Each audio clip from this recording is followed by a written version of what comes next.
பிரித்தானியாவில் இருந்து உங்கள் உறவுகளுக்கு இலங்கையின் பாகத்திற்கும் இப்பொழுது ஸ்மார்ட் போன் மணி மூலம் பணம் அனுப்பும். வெளிநாட்டிலிருந்து இலங்கைக்கு வந்த 9 பேர் கட்டுநாயக்க விமான நிலையத்தில் வைத்து கைது செய்யப்பட்டுள்ளார்கள். சட்டவிரோதமான முறையில் தங்க கட்டிகள் கொண்டு வந்தவர்களே இவ்வாறு கைது செய்யப்பட்டுள்ளார்கள். இதன் பெறுமதி 4 கோடி ரூபாய் மதிப்பிடப்பட்டுள்ளது. கட்டுநாயக்க விமான நிலையத்தின் நுழைவு பகுதியில் வைத்து சுங்கப்பிரிவு அதிகாரிகளினால் குறித்த 9 பேரும் கைது செய்யப்பட்டுள்ளார்கள். இவர்களில் 9 இலங்கையர்களும் 6 இந்தியர்களும் அடங்குகிறார்கள். வவுனியா பிரதேசத்தை சேர்ந்த 23 வயதான இளைஞரும், கண்டி பிரதேசத்தை சேர்ந்த 64 வயதான நபரும், கடுகண்ணாவியை சேர்ந்த 52 வயதான நபர்களும், சென்னையை சேர்ந்த 6 பேரும் இவ்வாறு கைது செய்யப்பட்டுள்ளார்கள்.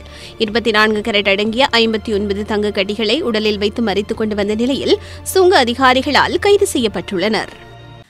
அனைத்து செய்திகளையும் பார்க்க IBC தமிழ் நியூஸ் சேனலை சப்ஸ்கிரைப் பண்ணுங்க. உடனுக்குடன் செய்திகளை தெரிந்து கொள்ள வேண்டுமா? அப்போ கீழே இருக்கிற பெல் பட்டனை மறக்காம கிளிக் பண்ணுங்க.